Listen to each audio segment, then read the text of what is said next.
Got it. Did you start it already? Mm-mm. Okay, me neither. Oh, I forgot a drink. Crap. See you now. Okay. 1, 2, 3. Did you like that one? I did. Spicing it up. My 18th hour. You actually should have said 1, 2, 3 in lots of different languages. See, that you're going traveling soon. Oh yes, all my like different 1, 2, languages. 1, 2, 3. What's that? Maxed out on my languages right there. What is it in Hungarian? I don't know. But my grandfather actually was part Hungarian. Was he? So I do have genuine Hungarian blood in my veins. Yes, I do. Oh, that's so cool. And lots of German and lots of English, I'm sorry to say. Yeah, I actually always thought it was a waste of time doing one of those DNA tests. Yeah. Because I'm probably just pretty much. Well, actually, I bet I'm more Scottish than English because my dad's side of the family, even though he came from Yorkshire, were originally from Scotland. Oh, there you go. Your roots, yeah, like the name is from the borders of Scotland. That's interesting. So yeah, I'm probably like mostly Scottish with a wee bit of English, but I kind of was thinking the other day that it would be kind of cool to do it, even though I'm a little bit scared of the whole DNA collection thing, but just because perhaps there's some Viking in me. Oh, I bet That's what I want to know. Yeah, you totally should, with your red hair too.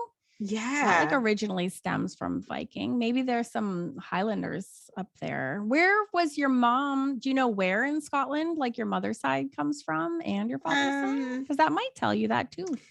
Initially Aberdeenshire countryside, but I don't know where further back. I've actually been watching recently Who Do You Think You Are? Have you ever seen it? No. Oh, I'd never seen it. I thought it was one of these cheesy programs. It wasn't worth watching, but there were some episodes up on iPlayer, and it's basically they take celebrities and they do their ancestry. Oh yeah.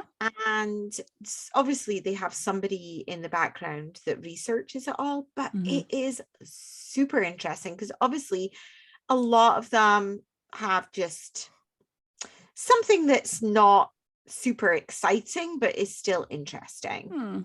Like people that there was a woman who is a footballer who traced half of her family back to Jamaica, and then her other family, half of her family were Jewish, and she hadn't known they were Jewish.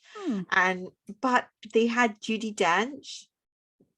Do you know who she is? Yes, I love her. Everybody loves her. Who doesn't love her? Well, oh my God. It was just, you couldn't make it up. Sorry if this is spoilers for anyone that's not watched the episode, but they traced her family back to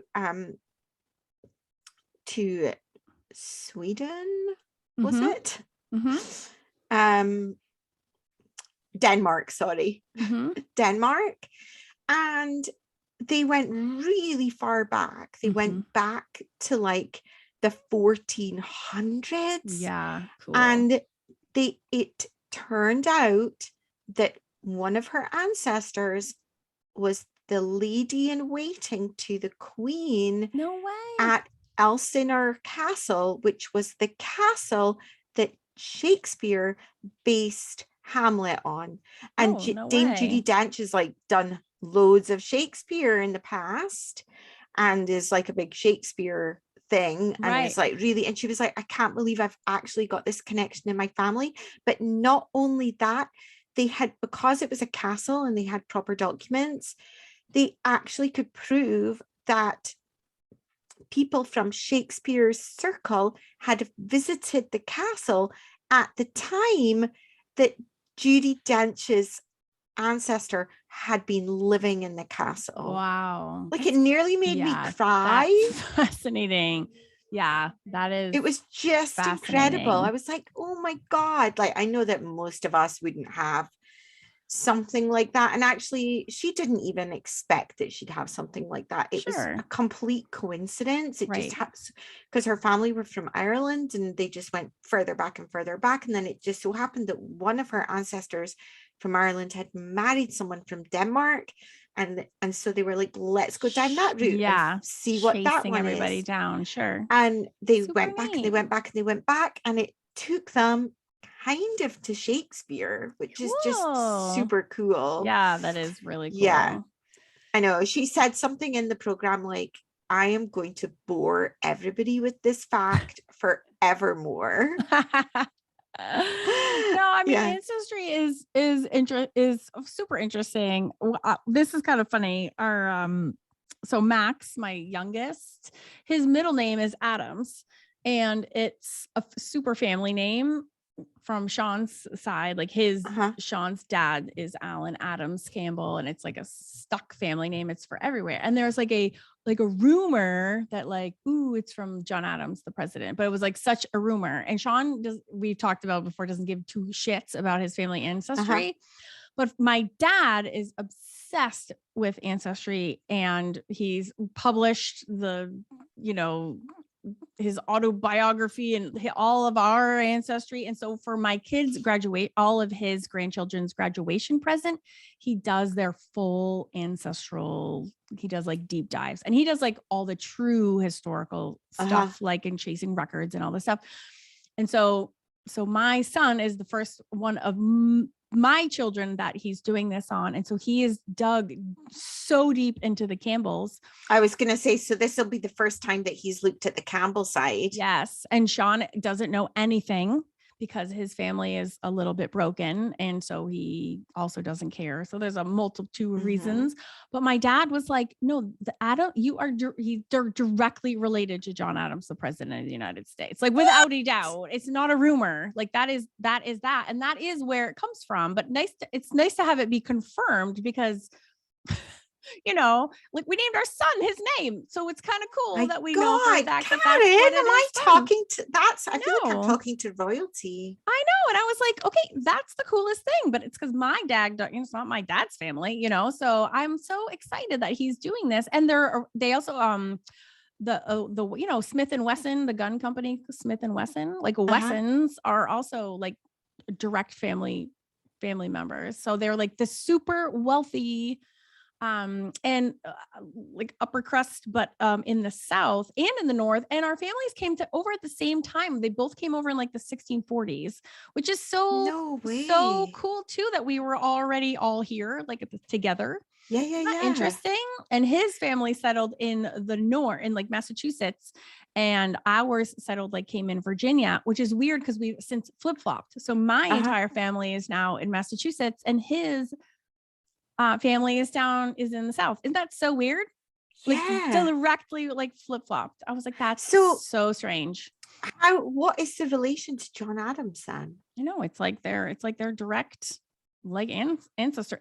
So Jack, he graduates in June, and that's when we're gonna get his whole printout. We can go read. It's not done yet. He's still finishing it up. Yep. Oh my God. I want to have a look as well. It's super interesting. And he does the full family tree. So it's a nice big visual of it. And then plus all the backup and can I get him to do mine? Can I pay him to do mine? Oh yeah. He loves it. Yeah. Cause he just ran out of grandchildren because I'm the youngest set of grandkids. And so now the Campbells are done. He needs another project. So I'll just have him do yours. Pretend grandchild. Right? Yeah. That would be cool. That is so cool though. I know. That you've got all those. Yeah, I don't think I've got anyone like that in my family. I think it's just a load of coal miners and poor peasants and farmers. That's what ours is. We have no one cool or interesting or anything. They're just poor people who schlepped around from Europe and then schlepped around in the United States, and here we are. End of story. What about the Wessons from Smith and Wesson? Is that on Sean's side as well? Mm-hmm. Yeah, my dad was like, oh my God, the Campbell's history is fascinating. Really? And he was like, another thing that was so interesting was that on my side, my dad and his two brothers and his father all have their PhDs. So education is super well, it still is. But he was like, but on Sean's family, they all have PhDs dating back to like the 1700s. Like they all were these super well-educated men. What happened with Sean then? What happened with Sean? Sean is he's weirdly smart and he doesn't even have his PhD, right, honey? That's a lot of work. Well, I'm joking. No, Sean is super sharp. That's where Max get his big brain from, I think, too. So it's just interesting. Yeah, and he was like, they were educated centuries before, like it was, it was a thing for so many people. So I was like, oh, that's so fun. So I have only heard these little snippets from my dad, but all the ones have been so cool. So I'm so excited because my kids don't miss out just because Sean is so, apathetic what does about Sean it. think about the fact that he's related to John Well, Adams? I think Sean is getting a little bit, and he will not admit it, but I think he's like, oh, like these are fun facts and they're really interesting. Yeah. Like my dad wrote a book on mine and I'm like, because I know it shouldn't matter who you're related to, but to find out and I always do it the other way as well. As I was reading the information today about our topic. Yeah. I always think forward as well. I always think I'm reading this thing about this person in the 1600s. I wonder if they have relatives that are living now and whether they know that they were related to this person. Yeah. I don't think I've actually stopped to think about that, but that's really interesting. Yeah. Like, cause they'd have to be really into like Scottish folklore to care about John Kirk, right? Like, yeah, I know. And not many people are, weirdly. I was doing some research on William Morris for my art lab association, my art club students, and I was thinking the same thing. I was like, did William Morris have kids? Like, if he had kids, are their relations still living? Imagine not that I would be like totally awestruck. I probably would be if I was related to somebody like William Morris because I love him so much, but imagine just knowing that you were a relative of somebody like that's well known throughout the whole world. That would be an incredible feeling. I don't think he did because he had 2 daughters and I don't think either of his daughters had children. It didn't appear like either of them had children. I love how you start out. I wonder if he did. And then actually, no, actually his whole bloodline just died with his kids. So never mind. Yeah. But I'm glad we fancied the thought. As far as I could tell, I did have a little Google and as far as I could tell, but yeah, John Adams the one that's made fun of in Hamilton? Oh, he's the second president. It's been so long since I watched it. Did I tell you we're going to see Hamilton on Billy's birthday? Oh, Karen, I'm so jealous. I'm so sorry. I hate you. I love you, but I hate you because I love Hamilton. I know. I've only seen it while I was like I didn't want to see it on TV because I wanted to see it in the theater. And then I finally over COVID like broke down. I was like, I just have to watch this. And then I was like, okay, do you know what I think you need to do? I think you need to watch it like 3 or 4 times so you know the songs because when you know the songs, it just gets better. Yeah. Well, I knew the songs because I'm obsessed with Sia, and on the Sia station, they play all the Hamilton music because she recorded for Hamilton. I don't know if she had a hand in writing it because I know she's written a ton of huge pop stars, but she performs a ton of them. I don't know why, but she does. And so I knew a bunch of them before just because I'm a huge Sia fan. Fun facts about Hamilton. So yeah, but we're going to go see them. And I was picking the show times, and during the week shows are so much cheaper than the weekend shows. And then I saw one, and it was like May 24th. I'm like, oh my God, that's Billy's birthday. I'm like, that's the best birthday present ever. And meanwhile, I'm like, Billy, for your 16th birthday, we're going to go see Hamilton. He's like, okay, but what if I didn't want to do that for my 16th birthday? I'm like, too bad. You're going because I want to see it. I know, right? Happy birthday to me. But actually, no, my kids do like musicals though. They do. So I'm so jealous. I'm presuming it's not any of the original cast. No, God, no, I'm sure not.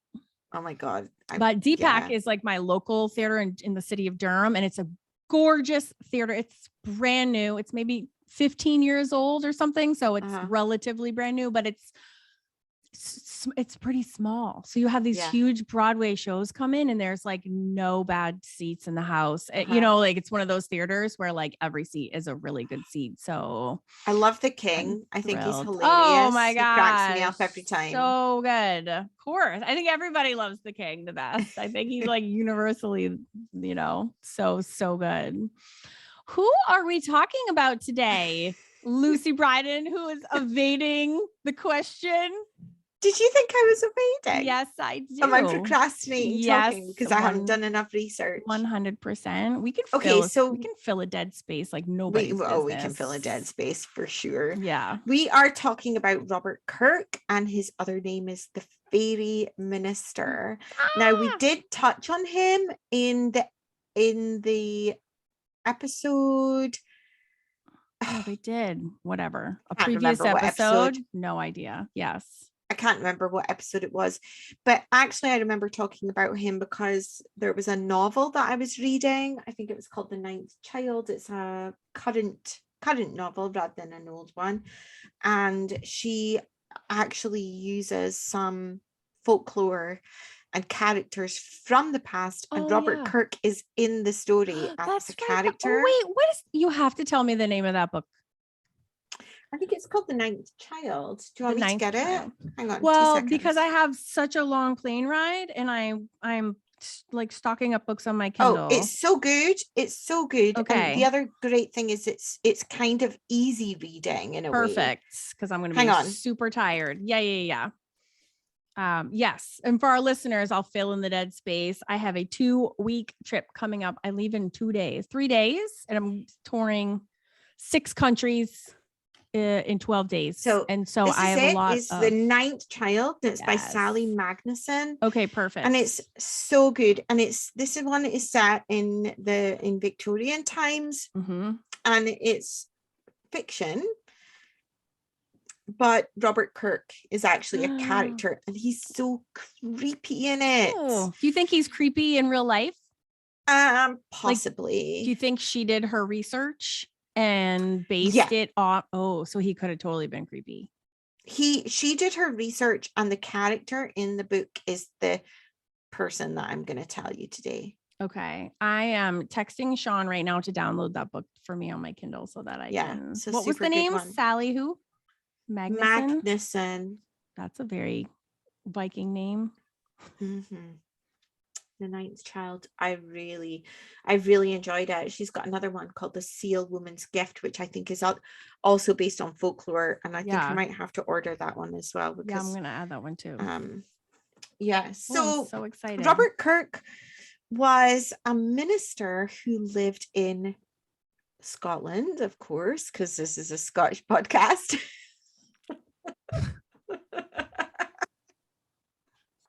He lived in Aberfoyle, which is in Perthshire, in the 1600s. I'm so fascinated that this story goes back so far back. Yeah, me too. And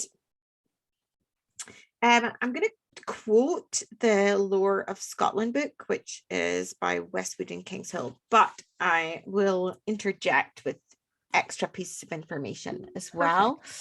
Because I just like the start of this bit. It says, our knowledge of fairy belief in 17th century Scotland would be much poorer had not Robert Kirk, minister of Balquhidder and then of Aberfoyle, pursued his interest in the Slushie, the people of peace, the secret commonwealth of elves, fauns, and fairies. And it's dated 1691. I have that book, by the way. Yeah, me too. You too. Are you quoting from that today? That's the one that has all the post-it notes. Ooh, although it might not make any sense because it's 1600s. I know. Talk. I just had to interject because I don't think it was clear from the reading that that's a book that you're talking about. But I'm so excited. Okay. So it's a rare insight into tradition drawn from a range of oral informants, local history, and personal experience. So basically, he's like one of the early folklorists of Scotland, really. He's like paving the way for people that came after him, like Catherine Briggs, Katherine Briggs, John Gregerson Campbell, all of those people that did studies in the 1800s and afterwards. Really, Robert Kirk began it all. But there are certain things that I find super interesting about this, because one of the reasons why he decided to write this study of elves, fauns, and fairies was because he went down to London for a little while, and he was working in London for a year, where he was helping to write the Bible into Gaelic. Oh, and he came across a lot of people in London that didn't understand the relationship between Christianity and fairy lore, faith, right? The fairy faith in Scotland, because it was totally different up in Scotland. Right. But also the way that Robert Kirk saw it was that by proving the existence of other creatures, you were proving the existence of God. Right. Because without those, you couldn't also have angels, demons, and gods. So for him, the whole thing was so intertwined that it was like everything supernatural is possible. So because if fairies were not possible, then neither could angels be. But because fairies are possible, then obviously angels also can be. Exactly. The logic is so fantastic. I know. And it's like, you wouldn't get that now. No. Now the two things are so separated that anyone that believes in God thinks that anyone that believes in fairies is off their rocker. Like, well, it's a little hypocritical to be like, no, our supernatural beings are all alive and well, and obviously fairies don't exist. That's fairies. Well, I have had that argument with people in the past. I have to say that I have had that discussion. Yeah, I haven't had that discussion yet. I actually would like to maybe not have that, because I would have a hard time biting my lip. How did it go? Let's move on. Let's move on to the Not well, huh? Like I said, I wouldn't like to have one. Oh my gosh. Yeah. We won't talk about that anymore. So I'm going to just super briefly talk about his history and his life, and then we'll go on to what he talked about in his book. So he was actually the seventh son. Oh, right. Of a seventh son, right? Of a minister who lived in Aberfoyle. Shouting things. I don't know if he was a seventh son of a seventh son, but he was definitely a seventh son, which he and other people saw as being magical and special. Okay. And obviously it gives you some special magical gifts if you're a seventh son. His father was called James Kirk, and he was a minister at Aberfoyle as well before Robert Kirk followed in his father's footsteps. Okay. And then he went and studied theology, and he became a minister. He moved to Balquhidder, and then later on moved to Aberfoyle and became the minister there. He did have two wives. His first wife died, and then he married. His first wife was called Isabel Campbell. They get everywhere. Obviously, you can't avoid them because they're so amazing, all over the place.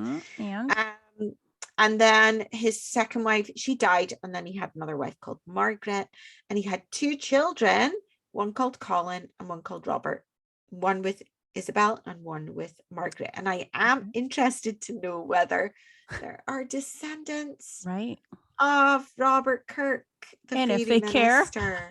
And if they care. I would think it was cool. Would you? Yeah, of course I would.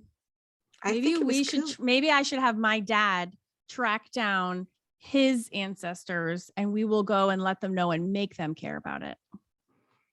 Be like, your great grandfather was the coolest. I know. And they're gonna be like, please leave my house immediately, you are a crazy person. It'd be like, yeah, but we're not making any money out of him because his book's like open source on it.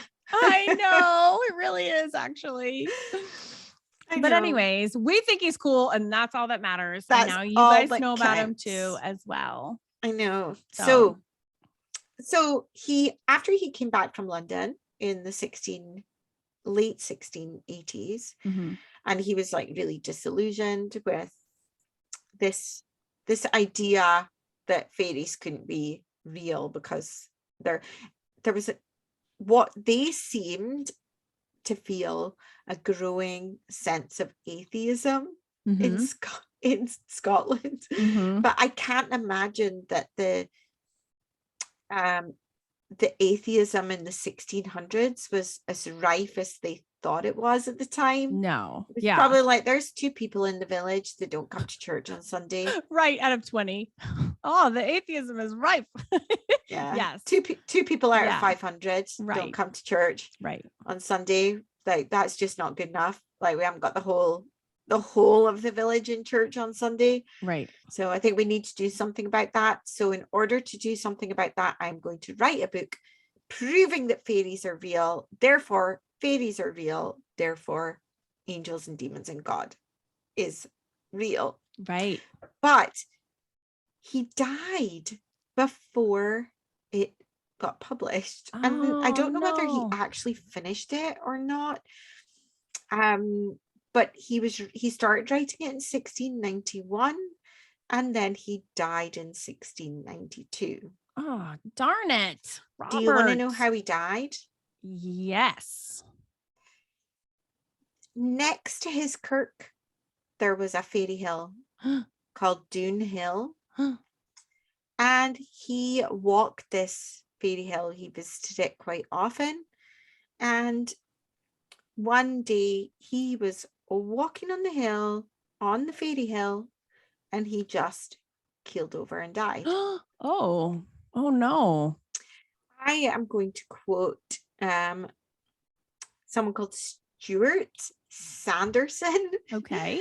Who was a folklorist from the earlier part of the 20th century. And he wrote, Kirk was in the habit of taking a turn in his nightgown on a summer evenings on the fairy hill beside the manse in order to get a breath of fresh air before retiring to bed. And one evening in 1692, on the 14th of May, his body was found lying, apparently dead, on the hill. Do you think he was taken by the fairies? But that's what I think happened. Katherine! Last week I was asking you inappropriate questions. Yeah. This week you stole my thunder. Well, in fairness, I was only one, and you were peppering me the entire episode last week. So I'm not sorry. It's okay. Yeah, so the rumor is that he actually was stolen by the fairies. Oh my gosh.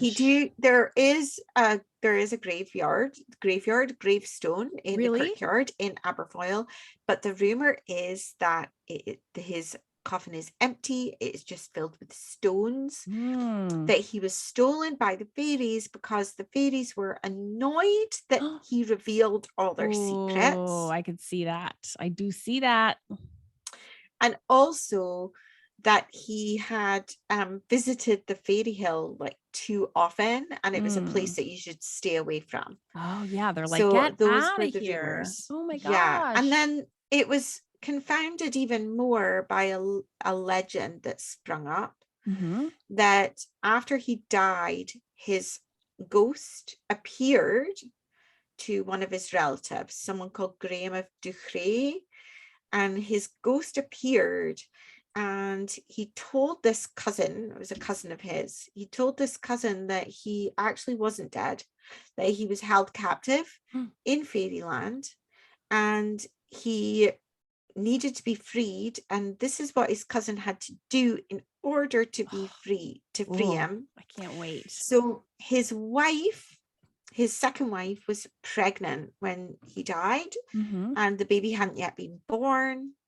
And so the when the baptism of the baby took place, Robert Kirk would appear again as an apparition at the baptism, and Graham had to throw a dagger above the apparition, above its head, and it would break the spell, and Kirk would be released from his fairy captivity. Wow. But oh no, did that not happen? Apparently, when the baptism happened, the ghost of Kirk did appear. No way. But his cousin Graham was so shocked and unprepared and got a bit of a scare that he didn't throw the dagger. What? He didn't uphold his end of the bargain? No, he didn't uphold his end of the bargain. So he's been in fairyland ever since because he's been in fairyland. Now, apparently there has been a sighting. Oh, I think it was in the 1800s. Really? There was a sighting of him, somebody claiming to be Robert Kirk. Really? Yeah. A sighting, like an apparition sighting, or a sighting like a human sighting? Which is where this Ninth Child book comes in, because in the Ninth Child, Robert Kirk is, I'm not giving away too many spoilers with this, because it's, but Robert Kirk is there in the 19th century. Oh, okay. Oh my God. I cannot wait to read it. I'm so reading that on the plane on Monday. Oh, I'm so excited. Do you think she's, because he wouldn't like stay away from the fairy hills, that's where she was picking up on how creepy he was? He sounded like a bit like a lurker. I can't really tell you too much about the book because I don't want to spoil the story for you. I respect that. But she does really give you a really good, eerie, creepy sense of him. But do you think that's accurate? Did you like her depiction of him in the book? Well, obviously we don't really know what his personality was like because it was the 1600s and nothing else was written about him. So I don't know whether he had a creepy air to his personality. Yeah. I just meant like, did you buy it? Like, did you buy it when she was writing in the book? Oh, in that book? Yeah. That's what I want to know. It's like, it's not scary in that you won't sleep. Yeah. But it's got a really good sort of atmosphere around it. Ooh. Like, okay.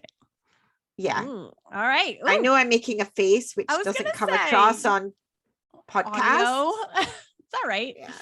Okay. Ooh, I'm excited. So actually there are lots of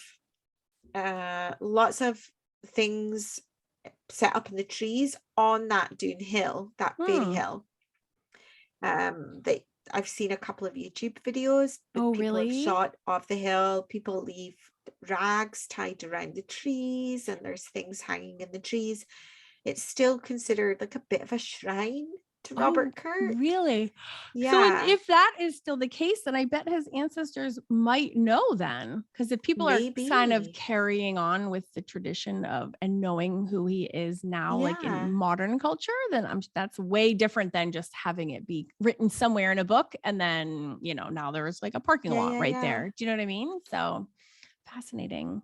Yeah. That's so interesting. I know. So he didn't actually publish the book. The book didn't get published in his lifetime, but it was discovered by Sir Walter Scott. Can we not do like a whole week's worth of podcast on just Sir Walter Scott? We definitely need to cover him, don't we? He is so relevant, and he does. I mean, he's never not contributing to like every podcast. He gets bloody everywhere. I was going to say he dips his toes in everything. He's into everything and writes about it. Maybe he was just super nosy. I know.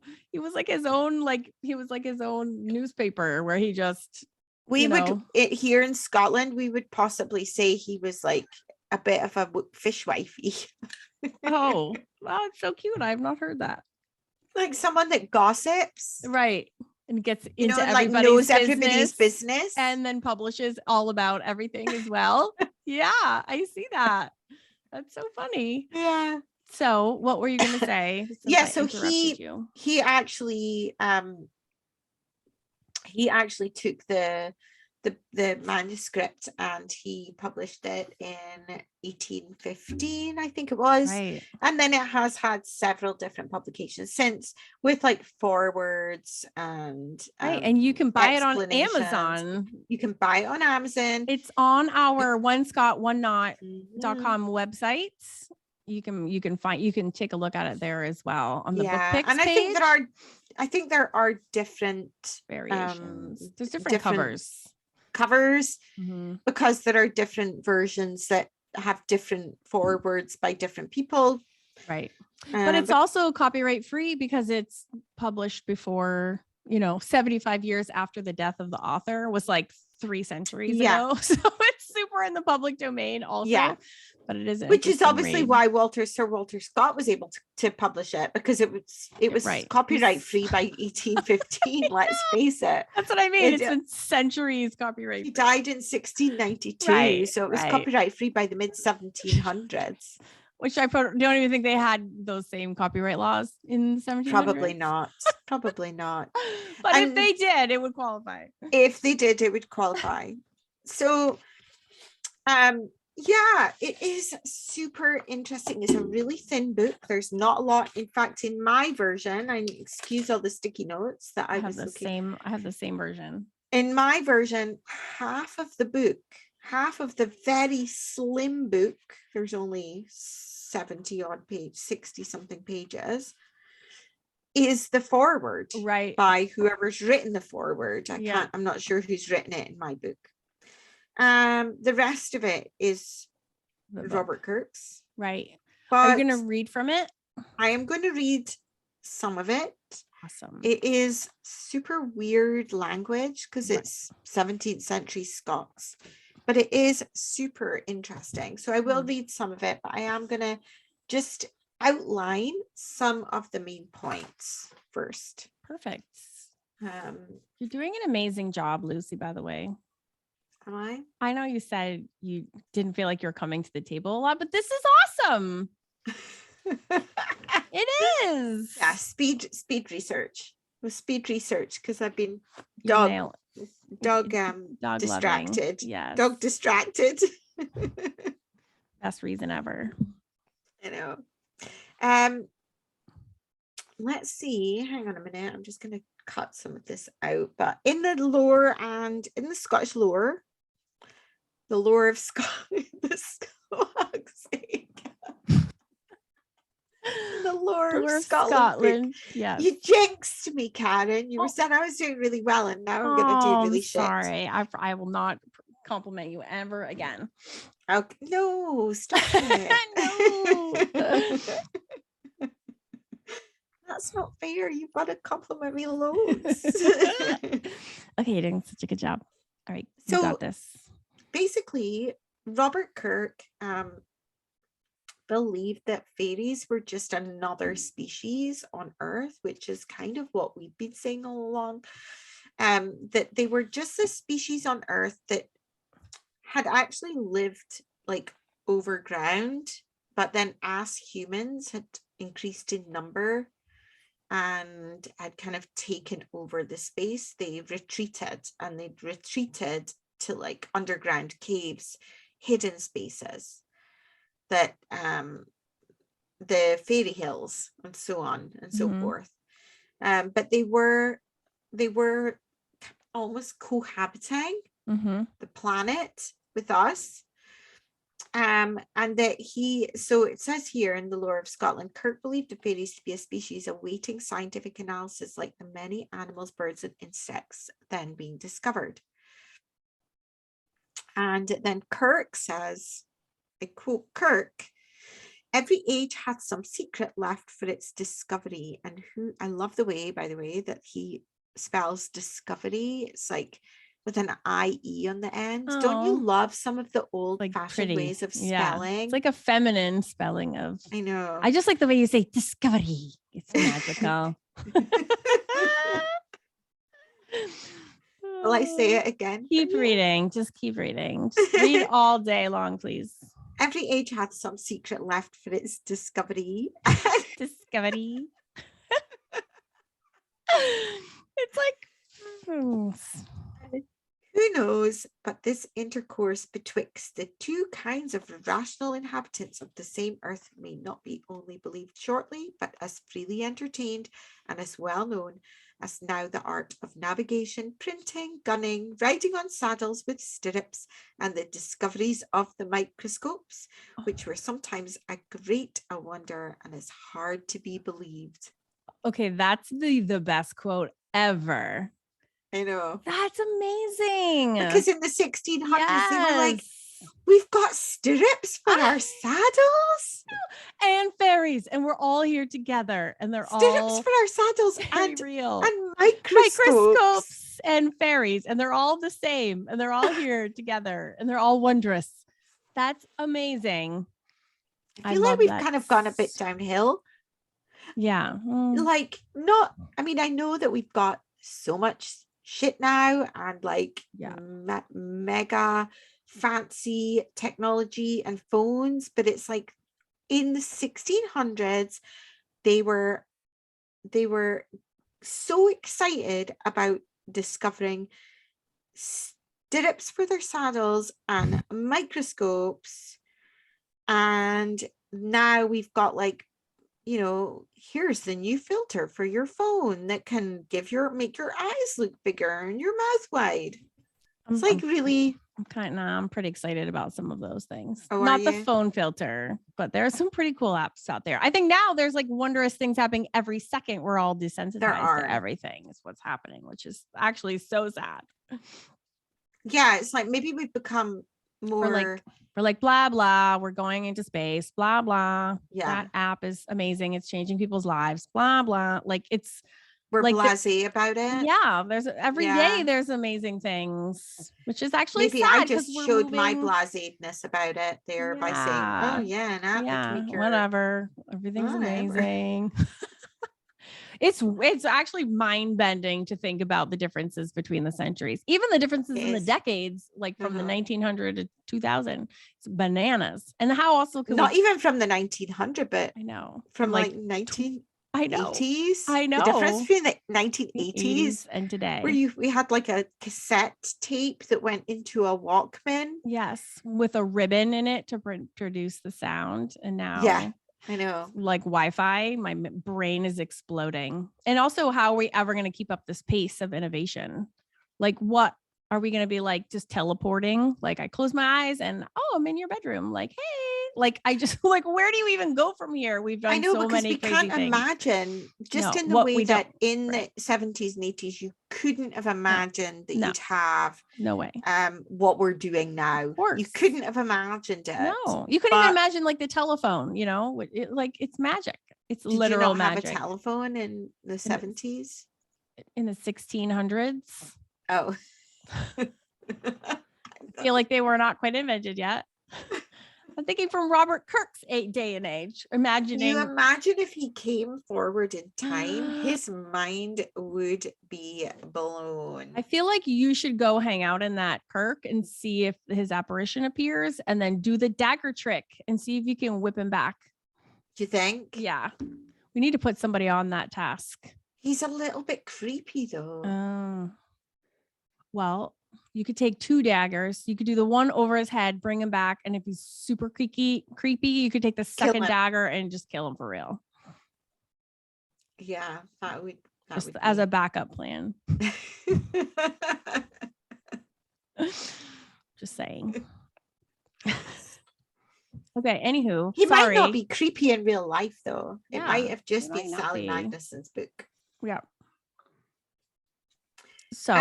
So according to Kirk, it wasn't always easy to see fairies because of the way that their bodies were made up.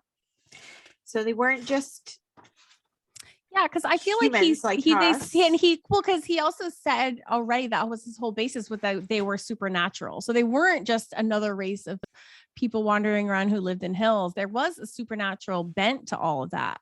Definitely. So they were kind of invisible. Their bodies were made of they were another species. They lived alongside not only humans but angels, demons, and Karen, people living on the moon. Shut up. Really? That's what he Yeah. said? Yeah. What? Which is the whole aliens thing. Oh man. I know. That's crazy town. That actually makes so many podcasts that I listen to completely relevant, where people talk about the connection between the fairies and the UFOs and all of these things. Well, actually, one of the YouTube videos that I watched in preparation for talking about Robert Kirk, very serious episode we're having right now. He actually was at the end of his episode. I didn't write that information down because I didn't think that I needed to go into it with this, but he actually got into talking about the connection between aliens and fairies. I think we need a whole episode on that. Yeah. I think so too. And I used to think it was so crazy town. I was like, to me in my head, I was like, okay, I'm drawing the line when we start talking about UFOs, but I've heard it mentioned now by so many different people and in different ways. I'm like, all right, fine, let's talk about it. Cause I definitely see where what he was saying was that a lot of fairy encounters had very similar very similar aspects to them as modern UFO encounters. So a lot of the encounters Robert Kirk talks about are things like women being taken, being forced to feed the children of the fairies, and there are women that say that they have to feed the babies of the aliens. They have to sit in a room with like a really bright light, and they don't know where this light's coming from. It doesn't seem like it's natural light, which in the 1600s would have been hard to describe, but obviously like for modern times it would be an indoor light, a really unnatural light, but that's spoken about. They have missing time, they have forgetfulness, there's so many things that are similar. There's also like a torture aspect to that too. So the question is, are ancient fairy encounters really UFO encounters, or modern day UFO encounters really fairy encounters? I know. That blows my mind, and I would love to sit and think about that for hours on end. And maybe it does blow my mind though. I kind of think drink heavily while we have a deep think about that. Possibly they are the one and the same, but I don't know which. All I know is that people are seeing things, and they have been seeing things for a very long time, and that is not new whatsoever. And so listening to each retelling over the centuries is freaking fascinating. And there's so many similarities. It is so many that it sometimes can't possibly be a coincidence, right? They're like, I know people are definitely seeing things. And also there's I'm digressing, but that's okay. There is a connection between the fairies, and I know we've spoken about this before, but we're going to repeat ourselves occasionally. Right. People don't listen to all of them. Lord knows. I'm sure people have not binged their way all the way through every single podcast episode, but if you haven't, why not? What are you doing? Come on.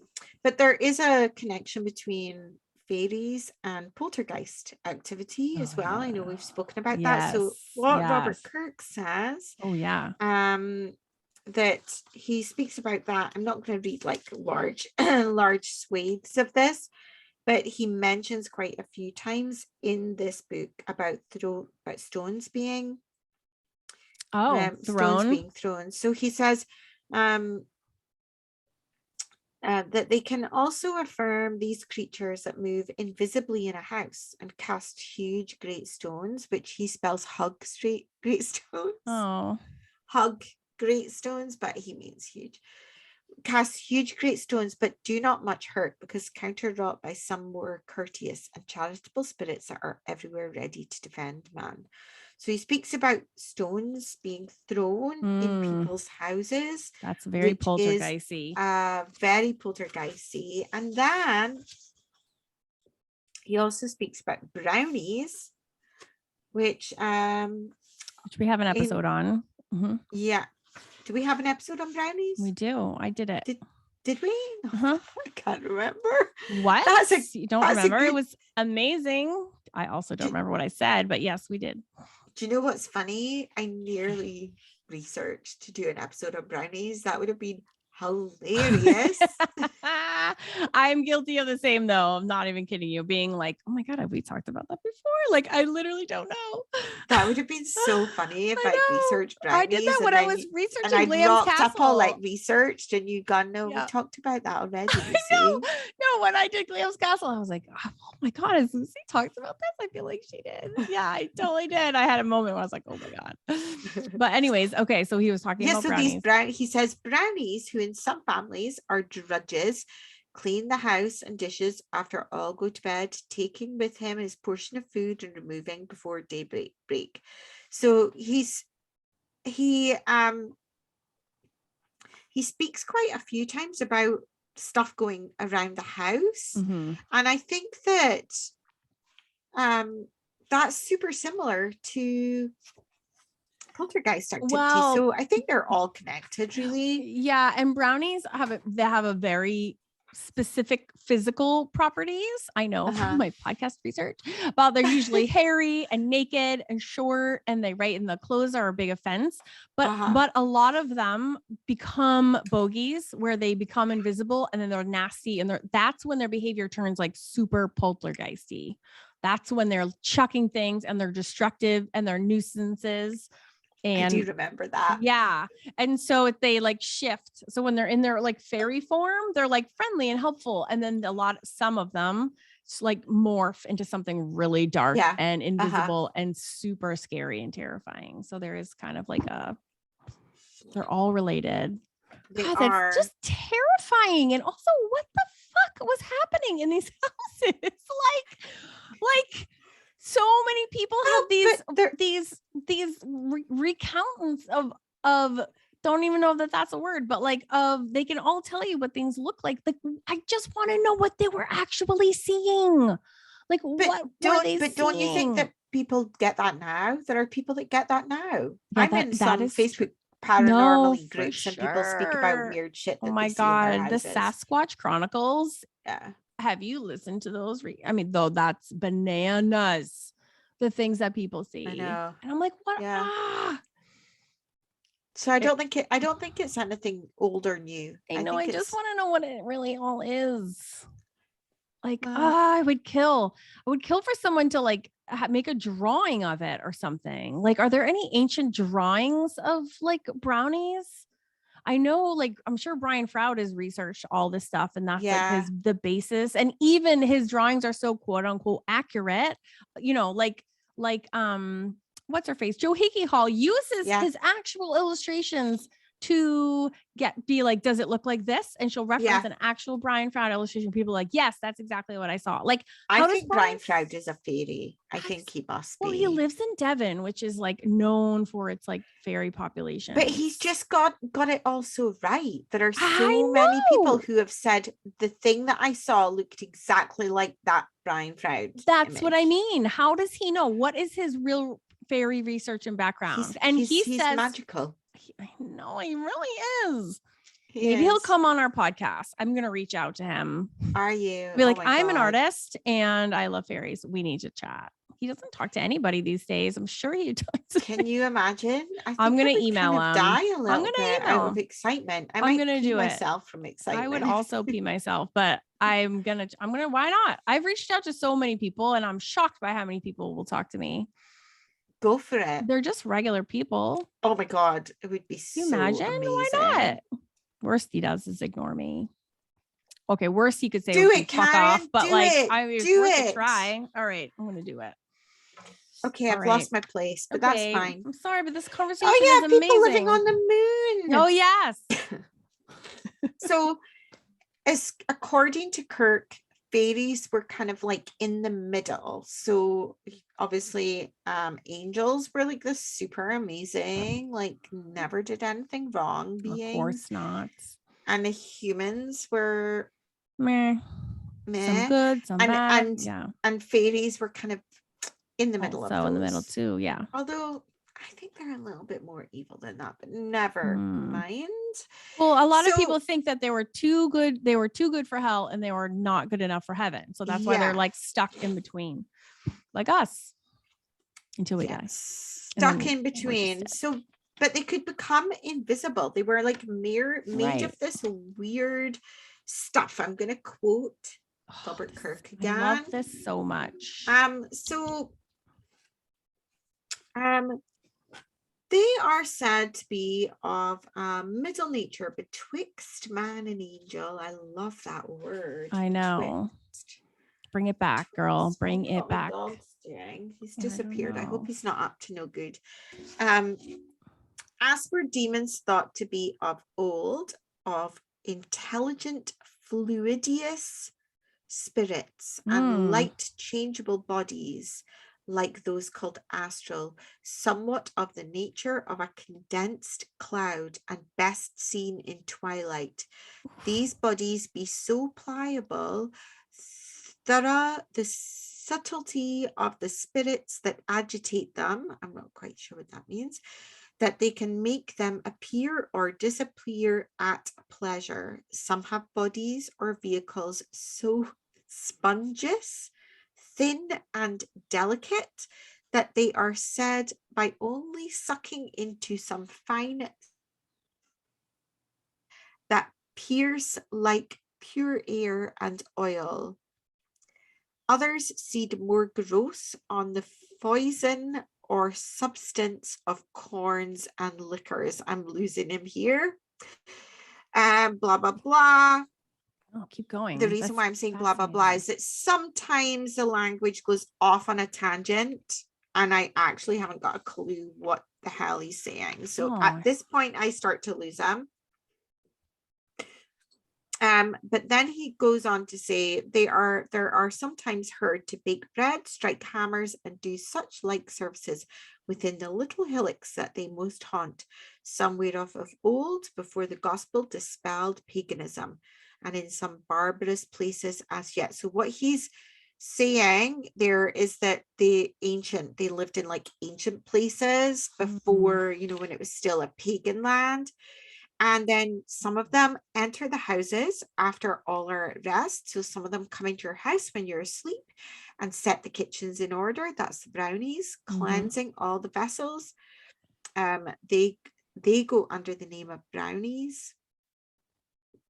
And so basically what he's saying, he calls them like they've got bodies of congealed air. It's like super weird. No, but I get that. That makes a lot of sense to me, though.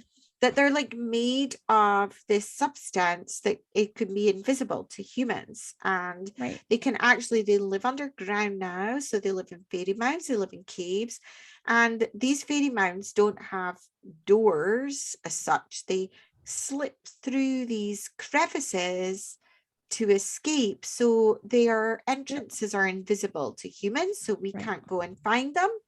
Well, they're like a vapor is kind of how he's describing them, but the way he says it makes a lot of sense. Like the way he's describing it definitely conjures in my head a really good image of what these things look like. Yeah, and they can actually go, it's almost like they can go between, so they can materialize in human form. Well, but they can also disappear as well. Well, and that's also the fourth dimension that we've talked about when we had the episode on the fairy faith book, and they were talking about this. Remember that episode. Oh, I'm so glad. I'm so glad you were there for that. The Wens book, and the fairy faith in Celtic countries. Yeah. Talking about that, but also combined with that the fourth dimension to be able to kind of slip through dimensions, slip in and out. And there's like a veil, vapory, but that condensed air is a great descriptor of like because so many people, just based on what people say now who have modern fairy sightings, a lot of them sort of use similar language. I just think it's so fascinating. I know I just think it's amazing that he was writing this in the 1600s. I know. So he goes on to say that that they had their senses, they had senses like animals, so like their senses, they were able to sense things like animals do, rather than humans. I think animals, a lot of them have a much heightened sense, much more heightened sense, acute hearing and whatnot. And actually it was there were people that had the ability to see them more, and they were the seers, right? And that is still true to this day, that there's people that can see them, and there's obviously most people cannot. It was really funny. He speaks about in his book like different ways that you could see really by being a seer.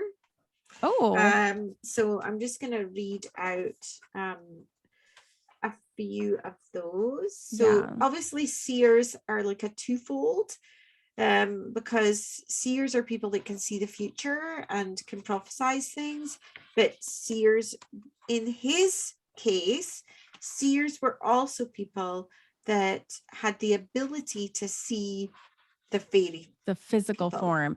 Now, was he seeing these, and these are directly based on his observations, or is he gathering these accounts from other people? He is gathering these accounts from other people. Right. That's what I thought. Oh, he must have been so mad. I feel like all the great folklore researchers did not have the power to see them, which probably helped, for people that were that interested in it, right, helped them to draw out all this information from the people that clearly could. It's fascinating. So endlessly fascinating to me. I know. It's just, I can't not get enough. I am looking for the thing. Hang on a minute. Yeah. I'll cut this little bit out. Okay. I just need to find this week. We're right at an hour. If you're looking for the boring bit. What? I said we're right at 1 hour and 1 minute exactly. I said if you're looking for the boring bit, just go to 1 hour exactly. Oh no, but I just see that we haven't talked. Oh, for sure, I forgot.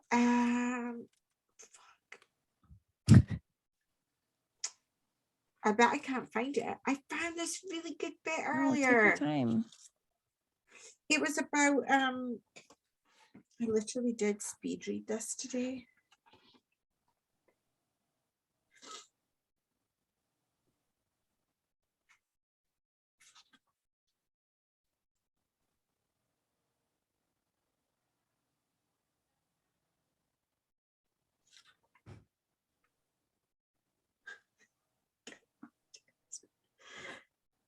Oh, wait a second.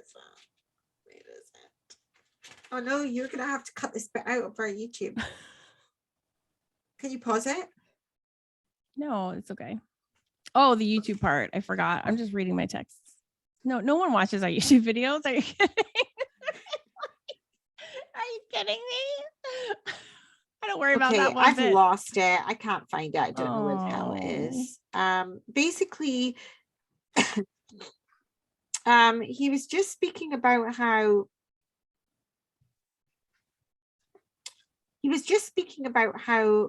different things that you could do, and we have touched on that before, different things that you could do in order to see them, in order to see the fairies. And it was like, there was like this really funny bit, and I wish I could find it, but it was all about like spinning hay and like making this kind of weird like circle out of it and putting it between your fingers, and then like standing at a funny angle with like 1 foot up and like round with like your head or whatever. Really? And oh my gosh, yeah, and I wish I could find it, but I don't know. Really funny. So there's like a physical thing that you do with your body, and is there anything that you need to do with your mind, like rest it or go into a quiet area or anything about, I was going to say nature, but in the 1600s everything was nature anyway. No, it seemed to be that you either had the ability or you didn't. You just didn't. But if you had the ability, you could then do these things to see it, and I got a sense that it was almost like you were tricking your eye so that, you know, like when you see those pictures where you have to unfocus your vision in order to Yeah. see the Yeah. thing. Yeah. It Right. was almost like that. So it was Mhm. like, but you had to have this, you had to have the innate ability anyways. Right. anyway. Right. But then you could do this thing where you would like kind of unfocus your eye by doing these certain things, and then you would be able to see the Right. fairies. But I think that's super in line with a lot of the stories that you hear on Joe Hickey Hall's podcast. A lot of people, when they say they see them, they do that little mind trick, right? They're like full on in the forest and they're meditating is super common. And they're going, okay, stop looking for, oh, did you find it? No. Oh, I was all excited. I'm like, okay. All right. Well, yeah, about talking of Joe Hickey Hall's podcast, I think my episode is going to be published super soon, like the end of March. She messaged me and said, so I'm a guest on her podcast, and it's going to be, I think, the end of March. Oh my God, I'm so excited to listen to that. I'm bursting. I'm going to be on my trip. You have to message me and let me know when it's out, and I'm going to download that. So if you are listening to us and you haven't yet listened to her podcast, go over and listen to it. It is so amazing. Yeah, it's got all these modern fairy sighting. It's literally called the Modern Fairy Sightings Podcast. Did I just say that right? I just felt like I came out wrong. Yeah. Okay. Yeah, it's so good. And it's literally that exact thing of what we just said. So okay, well, that was amazing, Lucy. I haven't finished. Oh, okay. So much searching. I feel complete. I feel fill up. You always cut me off. I don't. I'm just being honest. I feel like it was so good. Okay, but I do have a few more things to talk about, like super quick, because there is so much cool things that he talks about with the fairies. So I'm gonna skip over them like fun facts super quick that we don't get boring. I got sidetracked looking for that thing about the seers, which actually, to be honest, was like not that interesting in the first place.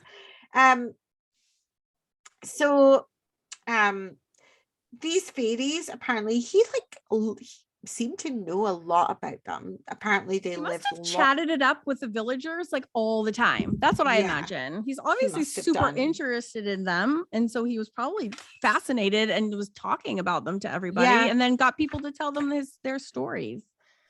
Especially if he's writing it all down, right? I can imagine him. They're either shooting the shit and they're just sharing, or he's firing a million questions because he's obviously so interested in it.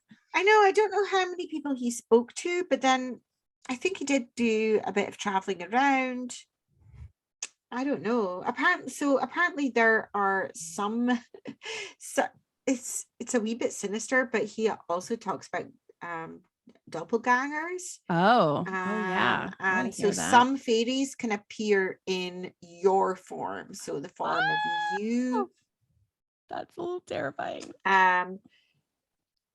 So what he says here is that some men of that exalted sight, that's the second sight, whether by art or nature, have told me they have seen at these meetings a double man, or the shape of some man in two places, that is, a superterranean and a subterranean inhabitant, perfectly resembling one another in all points, whom he notwithstanding could easily distinguish one from another by some secret tokens and operations, and so go speak to the man, his neighbour and familiar, passing by the apparition or resemblance of him. So that I think the fairies there are like pretending to be the human form of and someone. That actually goes on quite a lot, and it's things that we've spoken about before, where there will be a fairy that pretends to be the wife, and the wife gets stolen, and then the fairy is like there in the wife's place, and she's doing that in order to get the wife to feed the child of the fairy child, and changeling sort of situation. And he does speak about that quite a lot. He speaks about women that get stolen and so on and so forth. I mean, we could talk about this forever, but we won't. That's so disconcerting. So he says their houses are large and fair, and they are in enchanted islands, and they have fur, lights, continual lamps and fires, and they're often seen without fuel to sustain them. So that was what I was speaking about before with like the super bright light, that people in UFO encounters talk about. Right. Women are yet alive who tell they were taken away when in childbed to nurse fairy children, a lingering, voracious image of them being left in their place, like their reflection in a mirror, which, as if it were some insatiable spirit in an assumed body, made first semblance to devour the meats that it cunningly carried by, and then left the carcass as if expired, and departed thence by a natural and common death. So basically that's all about changelings and the woman being stolen and having to feed the fairy child, and then that other way round where the fairy child gets left in the in the actual home. If you haven't listened to our changelings episode, we've got a whole episode on changelings, so he speaks about that. He says that these fairies can live much longer than humans, and they did have their own babies, and they did live off of human food and human and milk, like humans do, baby humans, but that they could also absorb ether from the air through their pores. What? I know. God, is he like the father of folklore, like fairy folklore? Because I feel so like cool. Everything that you've told us are things that I've read by people coming after him. Yeah, I think he started it off. I think he's really, that's like a huge. Now I have had that book for years. That was the first book I bought like in 2017, and clearly I need to go revisit it. Those are giant nuggets, like gigantic, that you again find in other places afterward. That's so interesting. So they he says there are parallel speeches like that of the people and country under which they live. So they are seen to wear plaids and variegated garments in the Highlands of Scotland, and they speak very little, and by that way of whistling clear, not rough. The women spin and embroider, and so they do basically kind of live like us, but obviously in this like weird other world. Parallel. They move around the countryside, but they tend to do it in the quarter of the year, so that 4 quarter days of the year, right? And then because of that, humans were kind of advised not to travel then, because obviously there was mischief and a little bit of naughtiness going on, that they weren't always, they could be evil fairies. There's always also warnings about like never go down a fairy path, like a fairy trail or a fairy path, like stay away. Yeah. And so they didn't have necessarily religion like we did, and they didn't have a king, but they had this commonwealth, which is why his book is called The Commonwealth of Elves, Fauns and Fairies. And so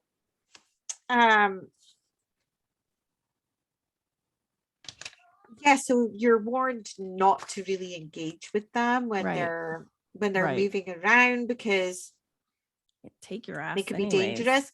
When they do die, because he does say that they die, when they do die, he says that they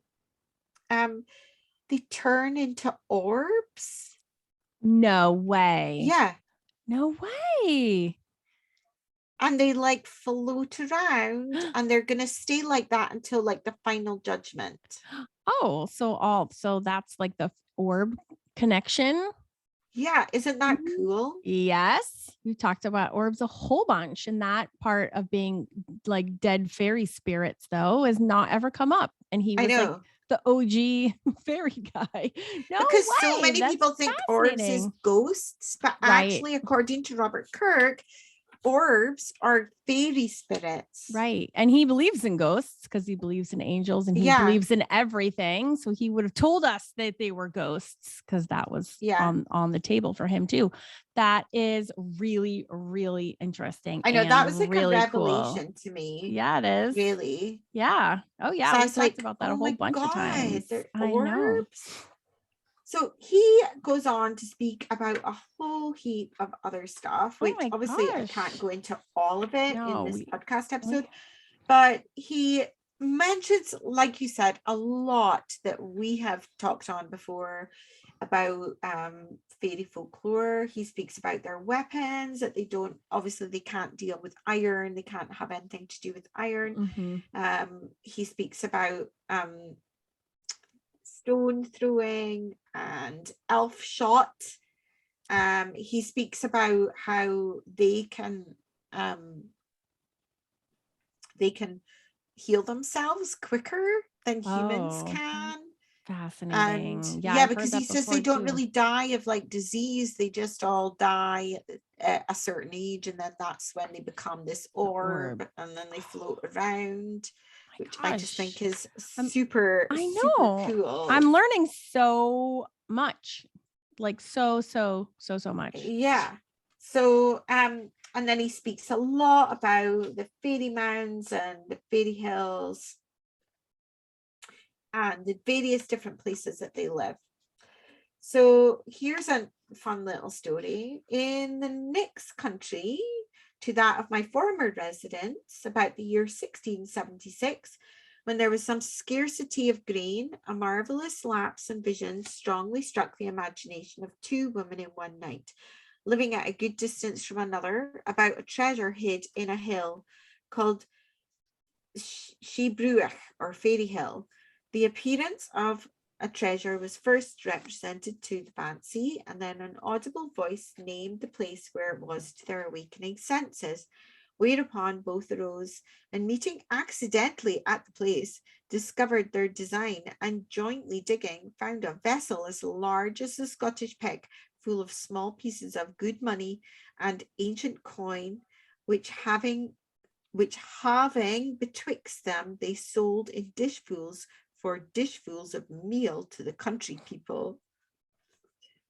Very many of undoubted credit saw and had of the coin to this day, but whether it was a good or bad angel, one of the subterranean people, or the restless soul of him who hid it, that discovered it, and to what end it was done, I leave to the examination of others.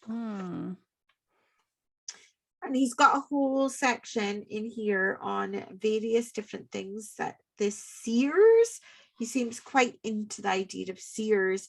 I'm not going to go into them as much, but for him, seers and fairies were really intertwined, because you couldn't know anything about the fairies unless you were a seer, and you could obviously see what they were doing. So he did a bit of traveling around, and he spoke to some people and got either first-hand accounts or stories about different things that the seers had predicted, none of which I think was our second or third episode was on seers. It was on the brand seer. Yeah, that on was the second yours. site. So if you think we're bad now, go back and listen to that, and we're even worse. That's possible. Yeah. If you thought that it couldn't get worse, go and listen to our first. Yes. Yeah, so bananas amount of information. He has a whole heap of different little tales all about things that different seers had seen. So here's one I will tell you. Here's a good one. And then I think we're just about done. I shall trouble you with but one more, which I thought most remarkable of any that occurred to me. In January 1652, the above mentioned Lieutenant Colonel Alex Monroe and I happened to be in the house of one William MacLeod of Ferrenly in the county of Ross.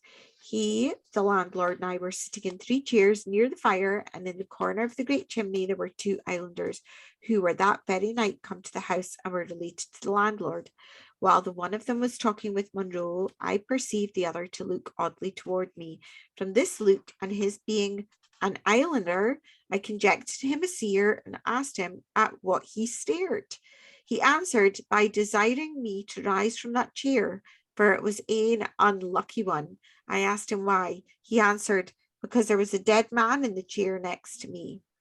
Well, said I, if it be in the next chair, I may keep mine own. But what is the likeness of the man? He said he was a tall man, with a long grey coat, booted, and one of his legs hanging over the arm of the chair, and his head hanging dead to the other side, and his arm backwards as if it were broken. Oh. There were some English troops then quartered near that place, and there being at the time a great frost after a thaw, the country was covered all over with ice. Do you know how ice is spelled in this book? Oh, how? YCE. How Oh, cool is that? Yeah. 4 or 5 of the English riding by this house, some 2 hours after the vision, while we were sitting by the fire, we heard a great noise, which proved to be these troopers, with the help of other servants, carrying in one of their number, who had got a very mischievous fall. Don't know how a fall could be mischievous, but anyway, and had his arm broke, and falling frequently in swooning fits, they brought him into the hall and set him in the very chair and in the very posture that the seer had prophesied. Wow. But the man didn't die, although he recovered with great difficulty. Wow. Yeah, that's insane. Yeah. Wow. God, So, fascinating. in conclusion, then, I don't know what I was going to say.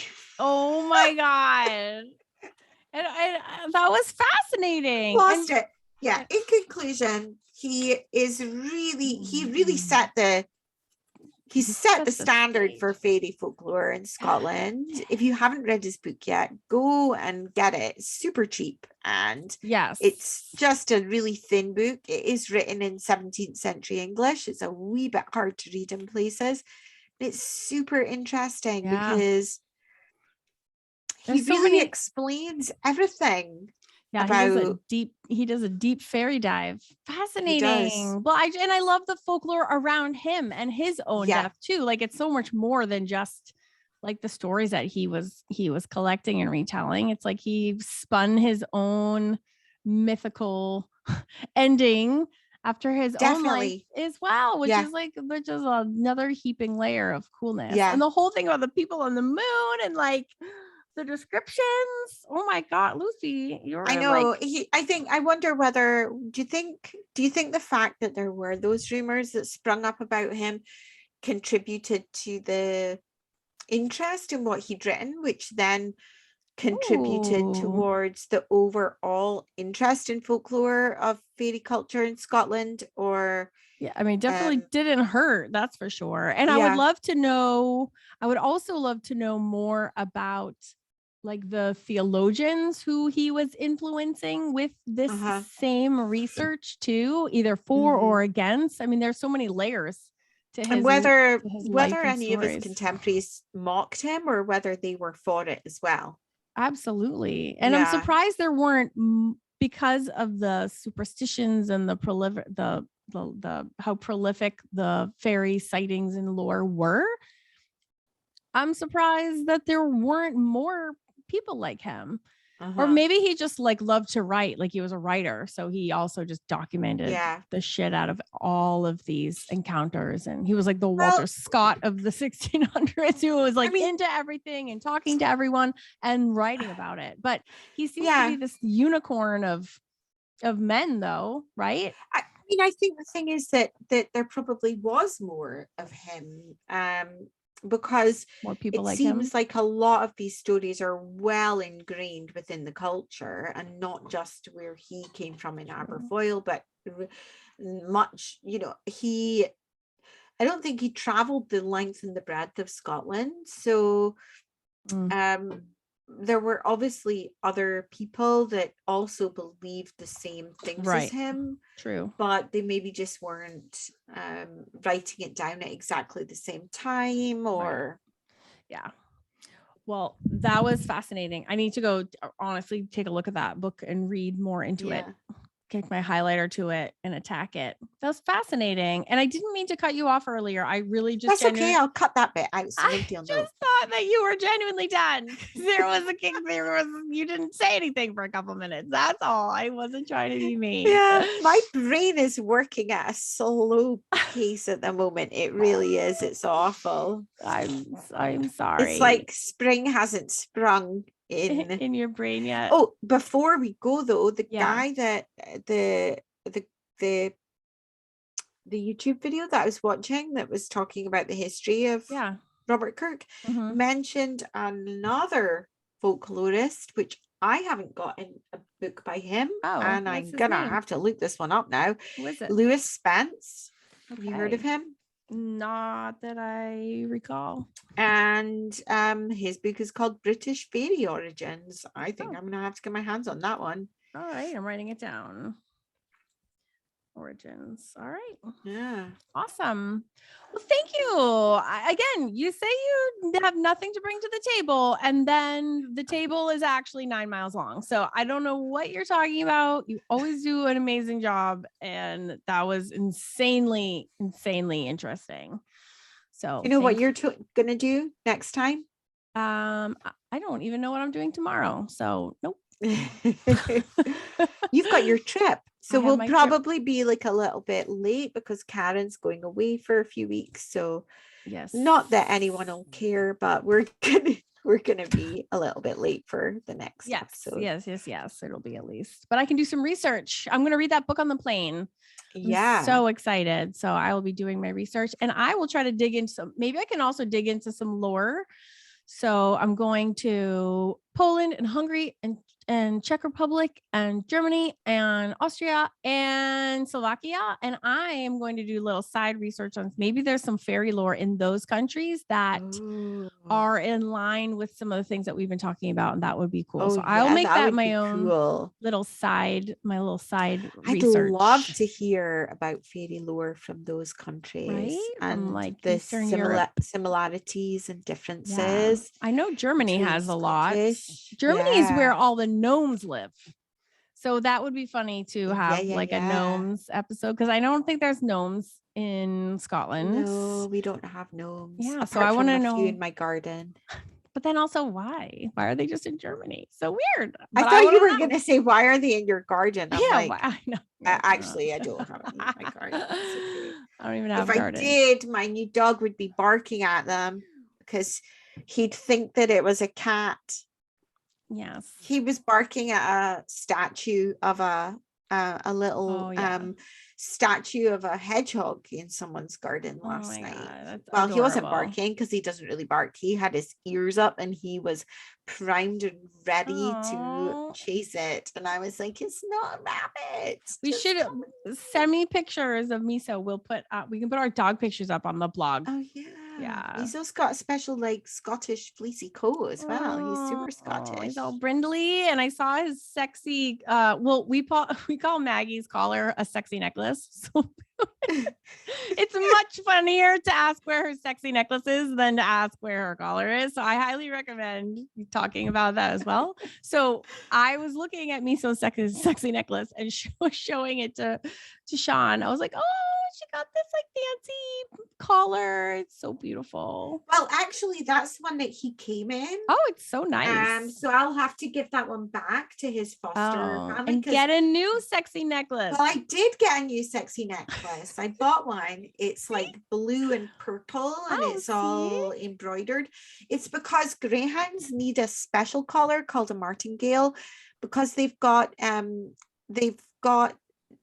skinnier heads than their necks. Oh, it'll slip right out.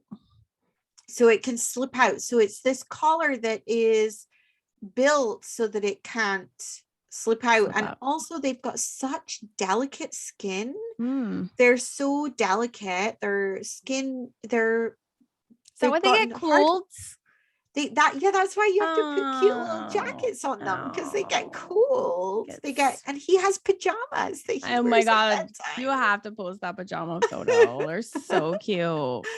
But their skin is so thin, and all of their veins and stuff are so close to the surface of their skin that they have these thick collars that won't hurt them. So they're called Martingale collars. That they're really super sexy necklaces. I know. You get them in all funky.